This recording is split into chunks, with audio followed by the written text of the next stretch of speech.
Greetings, Tarnish, and welcome to another episode of Elden Dogs. One a little earlier than we anticipated to do because Jeff Keighley went and had a party again. Yeah. And we got a new game announcement, which I don't think anyone was foreseeing that. My name is, of course, Sir Ansbach, and I did the research. This is Lady Freya. And I watched a trailer. So not like full research, but I watched a trailer. Okay. And I'm doing my part. And I'm Johnny Knickerbottoms, the poor orphan boy. So, Dylan, you've been on Elden Dogs for like the first 10 episodes. Yeah. And then you were on like the Miyazaki and Martin episode. Yep. What's wonderful about you is you know more about From Software and the Souls franchise than anyone, but you just didn't like Elden Ring. I don't dislike Elden Ring. I just think it's bloated, and I just think it too much of a good thing can, like you make a big pot of chili, and then you find yourself eating chili every day, and eventually some of it's about to go bad and turn, and you're just like, come on, can I get to the bottom of this tub of chili? In reference to what Dylan just said, welcome to episode 40-something of Elden Dogs. You were saying? I was just going to say, if you drink too much High Life, you get sick. It's true. I was trying to relate, but I've drank like 40-something High Lifes now, and I'm not sick. Really? If each High Life is an episode of Elden Dogs. Oh, yeah. Like 40-something High Lifes. You drink that in a weekend, brother. Yeah, I can. Yeah, polish totally. that. It takes me a whole weekend to do that. I can polish that in a day if I wanted to hurt myself. If I'm motivated, I could do it. Yeah. And if this is your first time checking out Elden Dogs, we have tons of exclusive content on Patreon. Oh yeah, new feed. There's even a free trial. So if you just want to get like access to all the Bestiary episodes, get yourself all caught up for Nightreign, that is the spot to do it. Mm-hmm. So yes, Elden Ring Nightreign is a new game, and Is it? yes. Is it though? Is it? I don't know. Well, a long time ago, we talked about Bloodborne, and I pitched an idea. I wish that there was a roguelike version of Bloodborne. Right. Because it takes so long to invest in a character and a weapon, you can't try everything. So I've been thinking like it'd be super fun. And even with Elden Ring, I was thinking the same thing. It's like there's so many combat opportunities, and I feel a little hamstrung. You can respec, but it's not quick. And this is something that I've been actually kind of asking for a long time. So I was pumped to see this trailer. What were your guys' initial thoughts? Is it not? To be clear, is it not a multiplayer focused kind of enclosed map that you kind of go out and explore, a la, I don't know, what, Left 4 Dead or something? Well, yeah, it's funny because none of us play Battle Royale, so we don't even know which ones to fucking talk about. I mean, And this isn't a Fortnite- Battle Royale, but it's not a battle royale, but that would be pretty interesting if they made that mode. I actually think that'd be kind of dope. this is 100% PvE. Yep, there's no PvP in this. Really? It is multiplayer. Okay. And we're going to get into everything we know about it. My first thoughts was just mass confusion watching this trailer. Yeah, you texted me while I was at work, and you're like, a new multiplayer Elden Ring game. And I was like, what the fuck? Like, I was just absolutely dumbfounded. It's pretty interesting when you kind of look at the timeline of this game specifically, especially when you stop to consider that there are probably multiple IPs in development at the same time. Yeah. Do you think that this was a planned thing from the start, or do you think that purely on the fact that this game was so popular, like a ton of people's game of the year, do you think that they made this kind of just like, all right, we've got all these assets, we might as well throw something together for this? Because that's kind of what it feels like, a big stew. We have all this information. Okay. There are interviews. There are things that have been written and things that have been said. So I'm excited to talk about that. I've never played a Dark Souls game. I don't think you have either. Negative. And so I didn't pick up what a lot of people were freaking out about the trailer. They're like, is that the Nameless King? Is that the Firekeeper? Yeah. I saw a few of those. There's Dark Souls characters in this game too, which really hammers home that thought you just had. Like, is this just some like asset? Dump. Yeah. Is this Elden Ring the party game? I noticed several bosses from Dark Souls 2. I saw a Dark Souls 3 boss hidden in there somewhere. There's something called like the Blade Dancers. They're like they're just like the long, lanky, kind of curved sword wielding. You're probably thinking of the Knight of Zamor from that episode. Okay. From the trailer. Because it looks exactly like a boss. Well, and that's something they do too. Like the new Promised Consort Radon in the DLC. I don't even know the character. It was a Dark Souls enemy, and it has like the same moveset. Yeah. And I don't know, once you get like some good movements, they reuse it. I mean, Basilisk's largely unchanged. Yeah, that's true. I mean, their function's a little different. The Winter Lanterns from Bloodborne are in the Abyssal Woods. A very similar version of that. But okay. Are they doing a multiverse thing? What's the Elden Ring Nightreign. The tagline, as night falls, we rise. Whatever. Elden Ring, this is from the website. Elden Ring Nightreign is a standalone adventure within the Elden Ring universe, crafted to offer players a new gaming experience by reimagining the game's core design. It is a 3-player co-op roguelike. 3-player? That's such a bold, weird choice. Well, and it's 3-player or 1-player. Never 2-player. Really? Yep. You're either playing with 3 players or 1 player. That's just kind of how they balanced it out. That makes sense. It's been described as Elden Ring combat, but in turbo mode, you move at 150% speed. Whoa. You move fast. There's no fall damage. You can vault up walls. The point is fast exploration. The combat is fucking cranked up. But otherwise, like movesets, enemies, largely unchanged. Okay. Assets, weapons, largely unchanged. Is there going to be like a mystery box where like you can go and gamble and try to get the ray gun? No, there's no loot boxes. There's no like, you know what I mean? It's not pay to win. There's no money things, but it is about random loot. I did see that they said absolutely no pay to win and that everything will be unlockable within the game. Standalone, you buy the game, everything is on the game. There, of course, will be like patches to like fine tune, but this is not going to ever have the Bach box where Bach gives you a box and it goes, here's your weapon. The Bach box is actually a pretty money idea though. Taco Bell should get on that. Oh yeah, 1,000%. Not a battle royale, but it does use the mechanics of a shrinking area. Oh. We'll talk about that.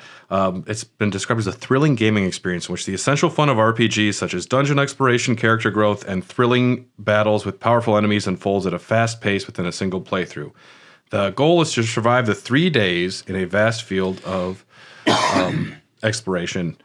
In preparation for the onslaught of night approaching, with every passing moment, you will be able to freely explore the field, strengthen your character, and take on the powerful enemy, the King of Night, who appears on the 3rd day. Some of the terms I'll use for characters are different on different spots online. I think because some of it was translated, so if I get any of the terms wrong, forgive us. Now, this is directed by Junya Ishizaki, level designer on Dark Souls, level designer and battle designer on Bloodborne, battle director on Dark Souls 3, and the battle director for Elden Ring and Shadow of the Erdtree. So this dude, pedigree. Yeah. He knows what he's doing, and he knows Souls combat. Yeah. He was approached by Miyazaki, and he's like, is there any game that you'd like to direct? And this was Ishizaki's pitch. He was just ripping lines of coke and playing Elden Ring, and he's like, do it but faster. Do it but faster. Faster, dude. And Why can't my guy run quick? And I got 2 friends. If I were in here, I'd be running quick. Never one friend. The dude always 2. The dude like had too much fall damage, death by fall damage. He's like, that's it, dude. We're getting rid of it. I need someone to cover my 12 and my 6. And naturally, dude, you go to the Elden Ring subreddit, even on our Discord, there was a lot of people like, I don't know, cash grab. I don't know. Because it does. This is kind of reek of that. Well, it's people see From Software and they think Souls likes. And when you have, how would people feel if this was Dark Souls Nightreign? I think that would be more offensive because Dark Souls hasn't been messed with in a while. I don't think that Dark Souls' corpse needs to be dug up. That's just my thought on it. It is being dug up. A little bit, but it's not called the thing. Elden Ring is essentially Dark Souls. It's just the same shit. And I've watched some YouTubers I love, like Vati Vidya, Square Table Gaming. A lot of them are like, well, I mean, is this in the same universe? Is the lore connected? I'm like, it does. To me, it's like, whatever. Right. Whatever the lore is for this, it is contrived to have some fucking fun party game and reuse the assets. The concept of us three going online, and because it's about 30 to 40 minutes for a session, if you beat the whole thing, doing a couple sessions a night with a couple homies, like fast combat, and I used to not like roguelikes before Hades, and now it's like, They're so hot right now. it's crack. Yeah. Oh, man. Do I really need another game where it's like, one more run before bed, and then bam, it's 6 a.m.? That gets me. That is a loop I cannot get myself into again. Dude, I just cranked through Vampire Survivors Ode to Castlevania. I play Balatro all the time. Like, roguelikes are awesome because it encourages new styles of gameplay. The fact that I'm someone who never uses axes in Elden Ring. I'm going to stumble upon a rare axe on one of my playthroughs, and I was like, use it right and I'm away. going to use it, and I'm going to learn how to do things that I, normally didn't do. I just love the encouragement of trying different combats and different builds. Yeah, I think that it kind of fits in this situation because the core gameplay loop of these games are death and rebirth. And I kind of like the idea of also giving that like a time limit where you'll go into a dungeon and maybe you'll be surprised by something that pops up maybe at random. And maybe the dungeons are procedural. I don't really know. It seems like that might be the case. It's like Chalice Dungeons, right? Sure, absolutely. Except probably, hopefully better. We'll get into that. I did share one beer with us for this episode. This is from Alaskan Brewing. This is their smoked porter. Ooh. I've always thought their labels were boring as shit. There's not a ton of design. No. This is one of my favorite beers in the world right now. Really? I bought this 4-pack 3 times. They have one with a boat on it.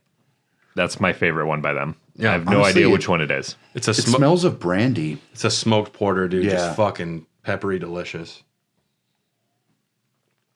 Oh, wow. Isn't that nice?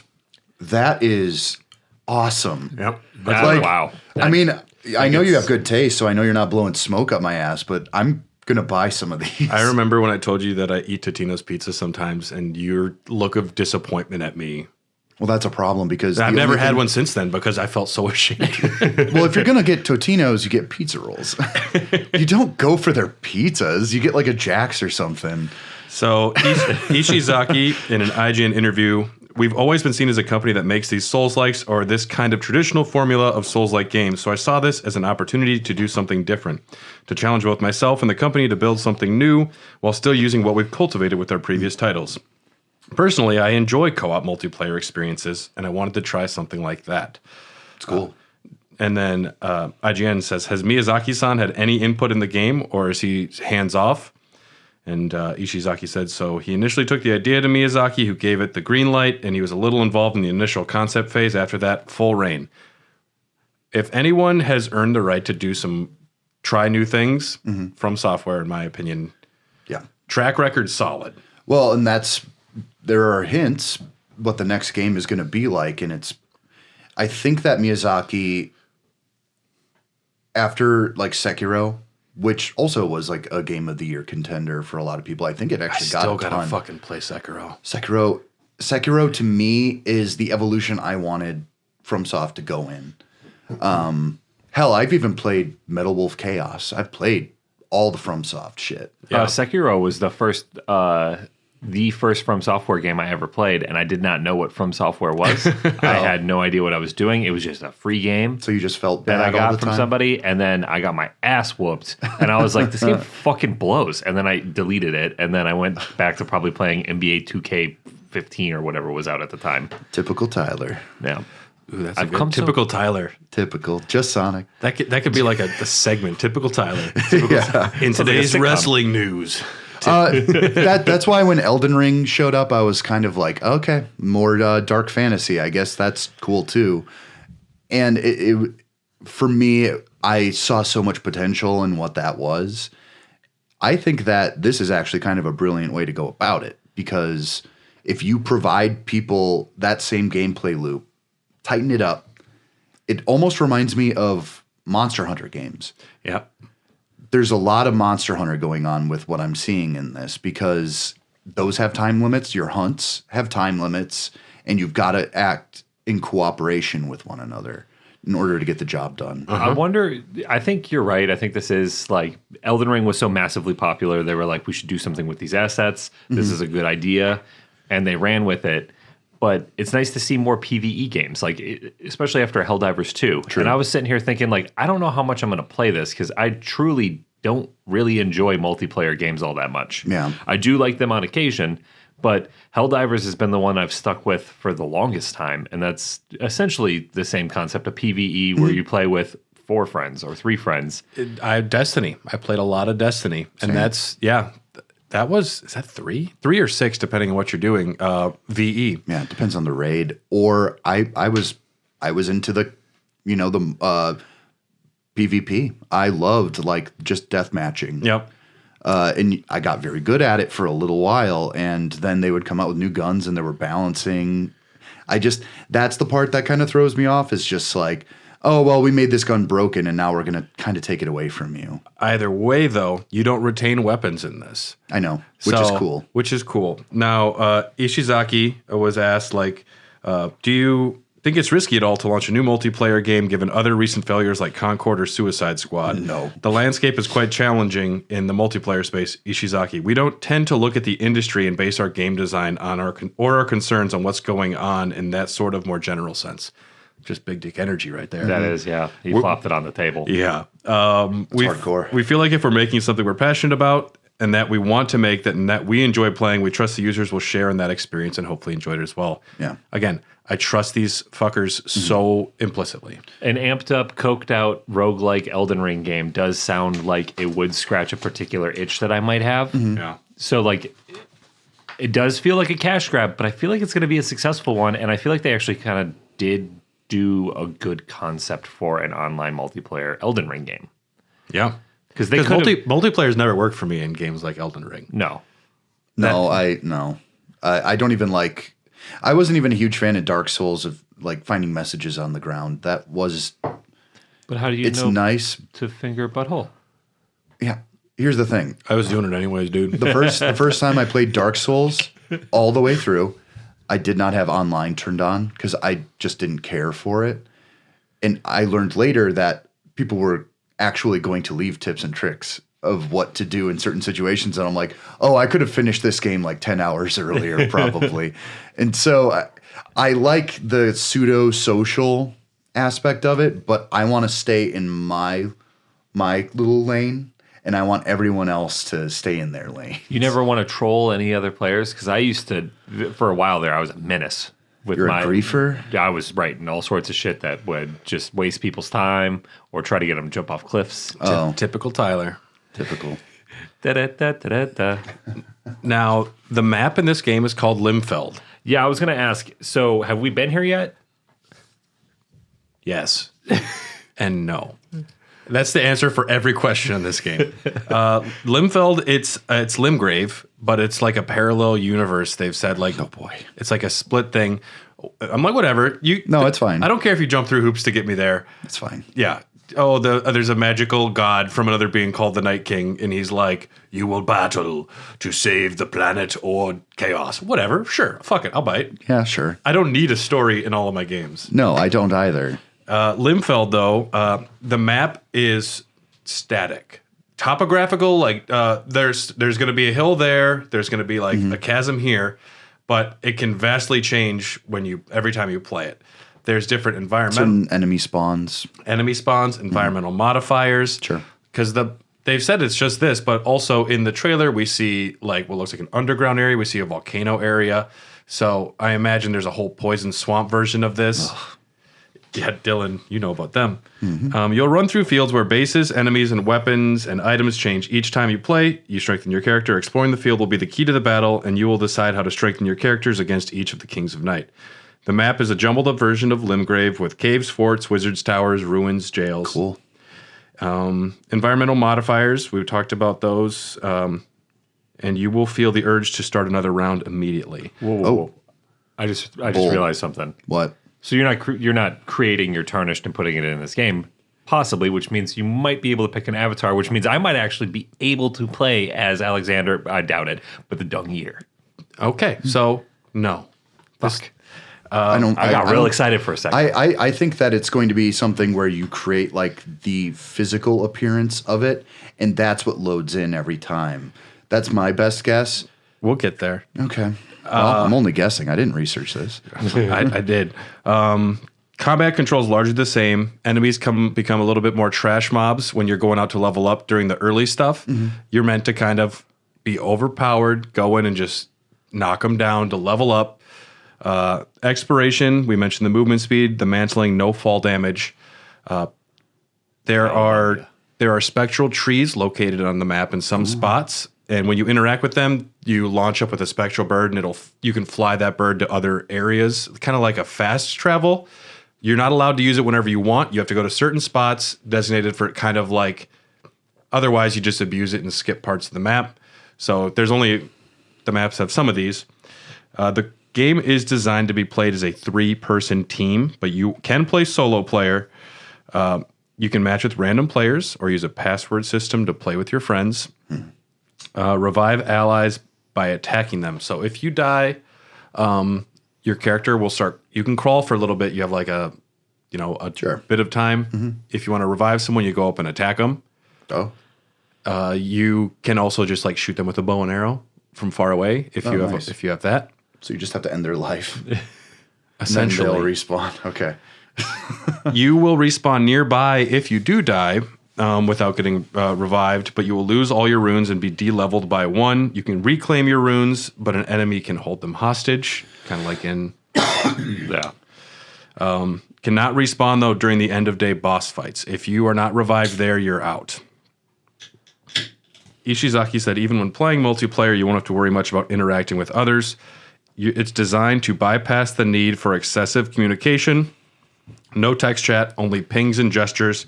Of course, if you have like you can talk online if you have that with your friends. Yeah. And in single player, the enemy health pool scales accordingly, but the bosses are designed for 3 players. Okay. You're going to be fighting a Cerberus at some point. The 3 wolves can split and become 3 separate wolves. And that's rad. Yeah. So I like that. It's kind of cool, right? That's actually really brilliant. So the average length of a play session, 30 to 40 minutes. It's 3 days. Each day is 10 minutes. And when you drop in riding a hawk, kind of like other Fortnites or something. You drop into the map. The genre, Fortnites. I don't know. I tried playing it like twice. I just didn't get it.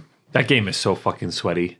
My nephew kept asking me to like play this with him when we went to my in-laws' place for Thanksgiving, and I was just like, I don't know what's going on. I'm like I build and then I shoot. Like, can we just do a thing where we shoot? And they're like, no, building's part of it. I'm like, yeah, but that's dumb. That's dumb. I know. That's my reaction. Dumb. That's fucking stupid. I don't like the build. Yeah. And you see like some kid just going fucking hard, like hard as fuck, just building a skyscraper in 0.4 seconds just to dome me with a sniper from the top. And they're doing the Fortnite dance while they do it. Yeah, and they're like talking about, I don't know, Logan Paul. Is that what they talk about, kids these days? He's fighting some old man named Mike Tyson. No one's ever heard of him. Well, I asked my nephew if I could play as Billie Eilish because I like her music, and he said, no, we don't have that skin. And I'm like, come on. Fuck, man.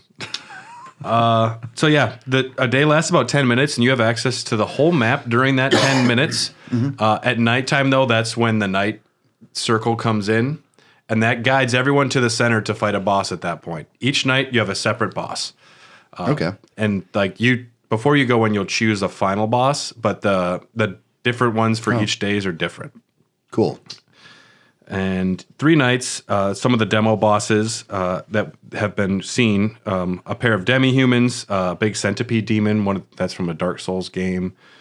Parts of that can fall off and fight separately when you knock them off, or interesting stuff. There's also a Margit, tree sentinel with carrion knights. Those are some of the options. Giant spider. There's a centaur with 1 arm in the trailer, which looked kind of cool. Some dragon with like a sideways scissors mouth. That's the gaping dragon. Okay. Yeah, it's. I thought that was a movie you do in the bedroom. Only if she asks for it. It's like Tropic Thunder when he's like, "This is Flaming Dragon." It sounds like Gaping Dragon. Gaping Dragon. Yeah, a lot of Gaping people. Dragon. A lot of people consider the Gaping Dragon a very like consequential hurdle in Dark Souls 1. It's like a badge of honor. It's like you earn your stripes a little bit. A little bit. You can cheese it. Hey, I always find a way to cheese these things. Same. There is also like an invasion type boss where sometimes Margit just invaded players during the day and chased them around the map. Oh wow! Like they compared to like Resident Evil, like Mr. X, like Margit might just show up and start chasing you for 10 minutes. Love it. Which I'm into that shit. Yeah. If you defeat them early, you yield a Favor of the Night, which is a random buff.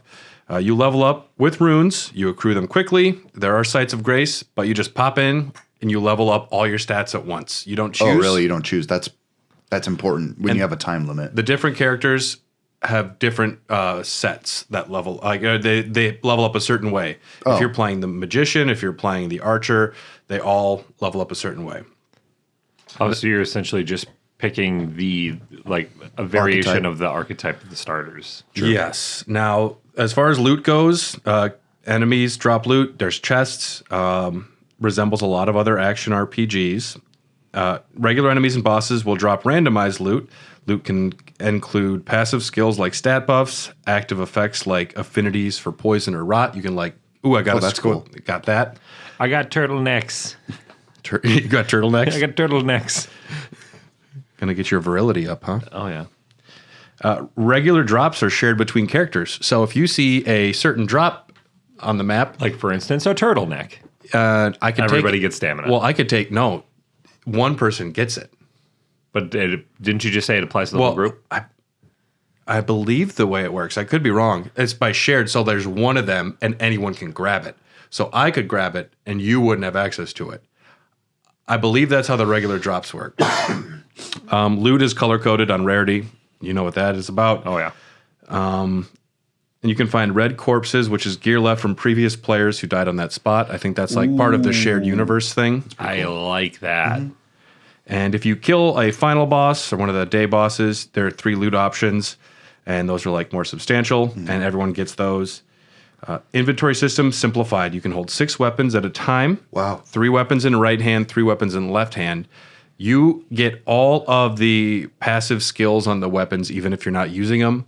So if one is plus 5% blunt damage and you're not actively using it, you still get that buff. So you do wind up wanting to hold on to things. So you might want to specialize more. Yep. Cool. I like that. No weight management. Don't have to worry about that. You're never underleveled for weapons either. You are allowed to pick up anything you find. Smart choices all around. Character stories. Now, there's 8 different characters. We're going to talk about them in a second. Each has their own story that happens between levels as you continue through the game. Oh.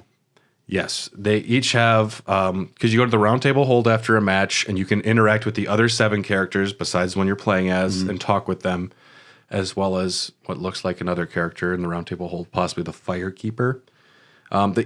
They have like a meta progression. There is some permanent loot, like they're called relics, and you're allowed to go to the round table hold and use these. It might be +2 vigor, make healing flasks heal allies as well.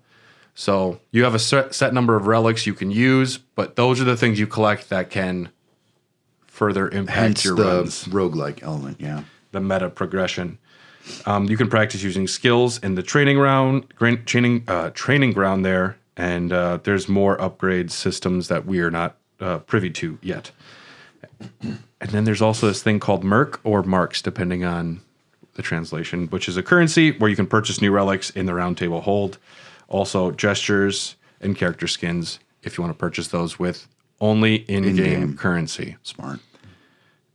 As far Can as I be Billie Eilish in this? she's one of the 8. Oh, nice. Yep, Eilish is one for sure. Yeah, she's the bad guy. Yeah, they tried to get Dua Lipa, but they didn't have room. Oh, man. Well, they chose right.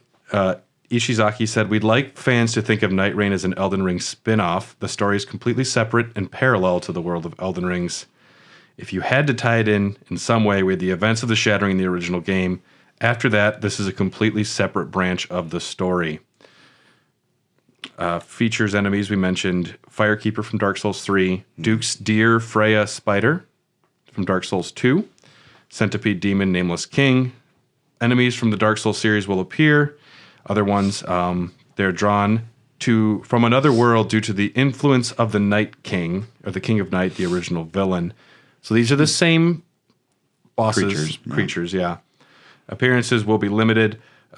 This theoretically could mean we might get Sekiro enemies, Demon Souls. Probably not Bloodborne, because probably not Sekiro, because the way you fight in that game is completely different than Dark Souls game. I just don't see that working. Yeah, and Bloodborne is PlayStation property. So yeah, characters, predefined characters. No custom characters, but you can have like skins, which is changing your color of your armor, or maybe like some different looking armor. 8 warriors gather from all over to face against 8 great threats. Different origins. You have an ability and an ultimate power, as well as what you like kind of start with. They're called the Nightfarers. The first one we know of is Wilder. He has a longsword. He's the dude. He's the main. He's the Sonic. He's the Mario. What's the name of the main character from Fortnite? Blonde. Eilish? Blonde Eilish. Was it Billy? His name is Billie Eilish the main character? His name is Chugi. It's just Tom. I don't know if you're making that up or not. I don't know. It's just Tom from MySpace with a wig on. Oh, nice. That's what he did after MySpace. These all could be true. We don't know. Yeah, who knows? Snoop Dogg? His name is something stupid. That's all I know, and it ends with a Y, like a Blondie. Maybe. Jeffy. My name is Jeff. My name is Jeffy. Are you looking it up? Yeah. Okay. Wilder is an armored knight with a longsword, kind of your standard class. He has, for an ability, a grappling hook where you can like disarm enemies or like pull enemies towards you. That's cool. A la Scorpion. His ultimate is an explosive close range attack. There is the Duchess. She's more of a speedy scout. She has a dagger. Her ability is like a sidestep. Oh, that's cool. And her ultimate is to re-deal the last few seconds of damage you and your allies have done to an enemy. So if someone does a big attack, she can trigger her ability, and that does it again. Oh, that's awesome. Jonesy. Oh. I prefer Jeffy. I prefer Billie Eilish. I prefer Jeffy, and my favorite skin is Jeffy with the propeller hat. Because it's fun. And he's cross-eyed, and he's licking a lollipop, but he can't quite really reach it because his eyes are His crossed. depth perception's all fucked. Exactly. I don't know if you're making this up. Yeah. Okay, I could see that. It'd be funny.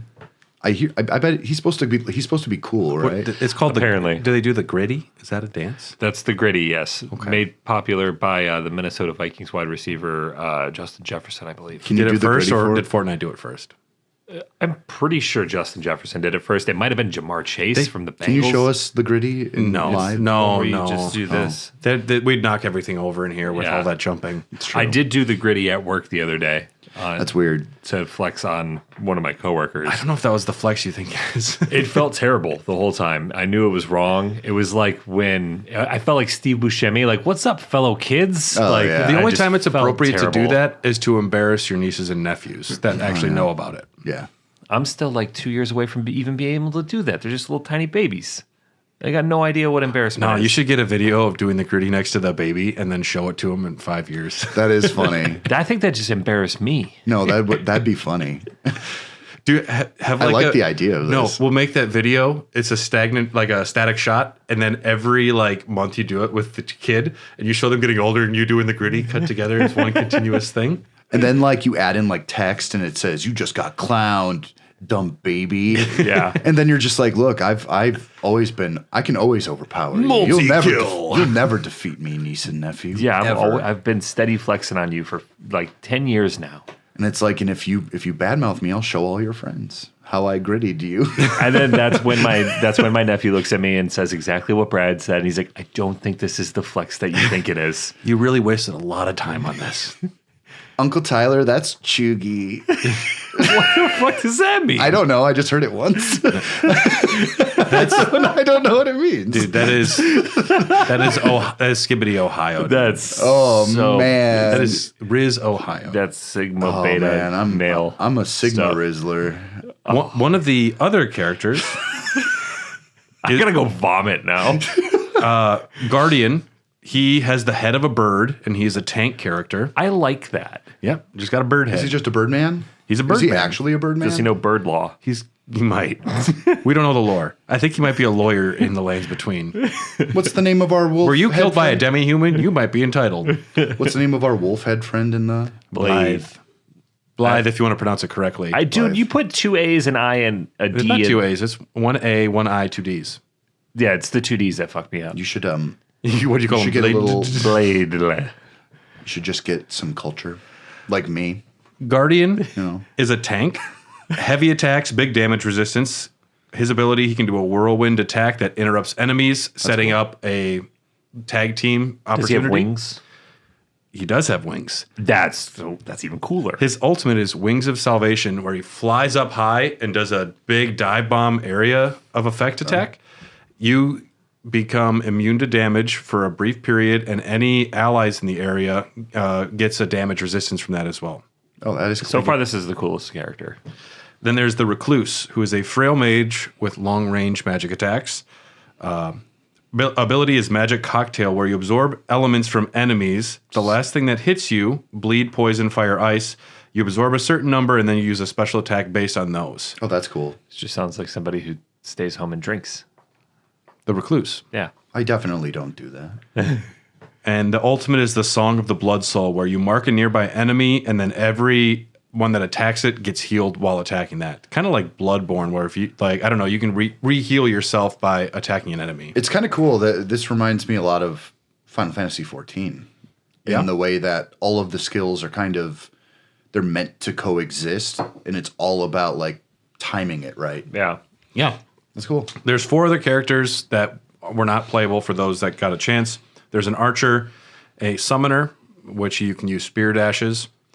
There's a parrying combat one where it's kind of like Sekiro or the Crystal Hard tier from Shadow of the Erd Tree. And then there is another character who has like goat horns, but it's just like a helmet. They can raise slabs of rock out of the earth to spring off and do some sort of attacks like that. That's pretty neat. I still like Birdman.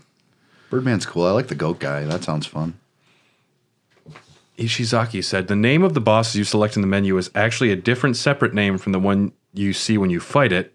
That's intentional. There's one boss shown, known as Gladius or Tricephalus. It's the triple-headed hellhound. Wide areas of attacks, chain whips, that's the one that can split into 3 wolves. And bosses, so now endgame. Bosses can have some elements of New Game Plus or changes when you keep playing. There'll be variations. The bosses are unlocked sequentially. So you start off, everyone fights this boss, and then you get access to the second, and you move your way up. And yes, the cost of this game, it's going to be priced as a premium game, not free to play, not live service, totally standalone. $40, right? $40 is what they're saying. My guess. Yeah. Super nice. I was worried it was going to be $70. There will be a $70 version. If you get the $70 version, you can do the gritty and the chugi on day one. The chugi still, that sounds like a word that should be illegal. Look up what chugi means. Yeah, look it up, Tyler. Fuck. Chugi? There's don't be sus and look up chugi on the Riz, dog. Skibbity Tyler, dude. Dude. Just skibbity. I saw in Target the other day, they actually had a skibbity toilet toy thing. Yeah, I saw that. I kind of want one. Yeah, I don't know, me too. I got 10. Chugi is a slang term that describes someone who is out of date or trying too hard. Whoa, I used it right. Pronounced chugi. No, it's chugi. No, it's chugi. No, I spelt it right. It says it's pronounced chugi. Why is it with hard G sound? The term was coined in 2013 by a high school student. hard G. Hard G means g. Yeah, that means it literally says chew G. Like BGs. No, but that's not how pronunciation. No, that's not a hard G. The network test begins. You can sign up for it on January 10th for PlayStation 5 and the Xbox Series X and S. Based on previous releases, we could theorize to expect the game 3 to 6 months after the network test. It is sometime in 2025. Okay. In previous interviews, Miyazaki has spoken about full co-op experiences as something he has for the game he wants to make. He has said Elden Ring is the closest he's gotten to like the game he wants to make. Oh no, I like his solo stuff. I like being a little lonely guy out there on your own. Well, I think it's about maybe having a little bit of opportunities for both. This could be From Software's way of testing multiplayer concepts before trying to integrate it into a new full experience. IGN said, as someone who has sunk hundreds of hours into Elden Ring, both in the original 2022 and the DLC, I can confidently say that From Software is onto something truly spectacular with Nightreign. Cutting throats at breakneck speed with a pair of friends has been a consistently exhilarating experience so far, and especially gratifying when you work together to topple its fiercest bosses. Dark Souls diehards may well be quick to dismiss it as some sort of Elden Ring arcade edition due to its heavily streamlined settings, but the potential scope of its relic system still leaves plenty to tinker with for fans who want a bit more stop and think along with their hack and slash. Assuming the developers can throw enough randomized elements to keep each 3-day assault feeling fresh, this could provide an exciting change of pace for existing fans and an enticingly accessible entry for newcomers when it launches. Cool. I was not sold on it when I first saw the trailer. I was just like, online Elden Ring, maybe, but after this, like, I'm kind of on board now. This does sound pretty cool. I'm really on board. I'm going to play the fuck out of this game. Also, listeners, people on our Discord, this will be, if you want to play multiplayer, I will be fucking playing this game when it comes out for a couple, 2 or 3 months at least, probably every night that I have. I mean, with games like this, it's simple enough to do a couple runs with some friends and still be able to pop off and do whatever other game you're trying to enjoy at the time, you know? Yeah. Like if it's 40 minutes for a whole run, your boy's going to be dead in about 20. Like, let's be honest. We all know what I'm capable of. I'm just excited. I haven't had an online multiplayer experience since Destiny 6 years ago. Christ. You should have got on Helldivers, man. Helldivers was great. It's still great. It's okay. Let's be completely honest. I have so much fun. It's fun. I'm not going to go against it that way. I still really enjoy it. But having a roguelike Elden Ring game to play, especially with, I think people with our Discord are going to want to play this. So that's pretty dope. Absolutely, they will. I will watch Brad play a little. I don't know if this is like a purchase for me. If I start hearing like fabulous things, like out of this world style stuff, like I'll drop 40. But until I start seeing like reviews, I can't say this is a day one for me. Some of my some friends of the podcast, other people in the Souls community, the Elden Ring community, I've seen them saying like, this absolutely does not look like something I want. This doesn't look like it's for me. And I think that's going to be the case for a lot of people. This is not a single player driven lore story experience. This is kind of a fun fucking fast 40-minute party game. Seems wrong, but it also seems right a little bit. It kind of is, but and I also don't think that there's anything wrong with making something like this like on face value. It's okay to, I'm not going to like poo-poo it like crazy. I just know when something doesn't feel like it is for me. And I fully appreciate that it exists, because why don't people want fun things? I don't want to shit on it right away. I could see this being a very fun game to watch streamers do, like to watch highlights or. Oh yeah. If it was PvP, I would want absolutely no part of it. I think PvE was definitely the way to go. And making it a co-op experience rather than a player versus player match was the right idea. If it has elements of PvP along the way, that's not too bad. Like, it'd be kind of cool to spar with your friends at the round table hold to like test out builds. Yeah. But definitely making it PvE kept me on the hook. Yeah, and that's Elden Ring Nightreign. Interesting. Who would have thought another Elden Ring game? That was not on my bingo card. No, it was. I was a little shocked to see it. I was watching the Game Awards, and I didn't read too far in the Discord because you guys all watched it, and I was sort of sick still, so I fell asleep very early on. They're dropping like Okami sequels, and I was like, "Where's Dylan?" I was asleep. Yeah, I did watch the Witcher 4 trailer like at this point like 12 times. Really? I saw you unzipping your pants as soon as it started. I might have. Yeah. Your Siri body pillow, like you're just trying to update it now. You're trying to make her a little more grizzled. I don't think. No, he just has a Geralt when he puts a wig on. Yeah. It works too. Very weird. Well, I ordered one. It's double sided, so it's Geralt on one side, Ciri on the other, and then if I take, But it's just pillowcase, it's the butt side of both of them. It's not the fronts. well, hell if I yeah. take the pillowcase off and I flip it inside out, then it's Yennefer or Triss. So like I have options. And if you want all of our Elden Ring content, there is a lot of exclusive episodes. Check out patreon.com/hairofthedogcast. It'll get you ready for Nightreign. It'll also get you caught up on all the bestiary entries, the world of Elden Ring. There's a lot of exclusive stuff. We'd love to have you. Also, check out all the other amazing shows on the Dogcast Network. Check out Raw Dogs. Check out Popcorn Dogs if you like movies.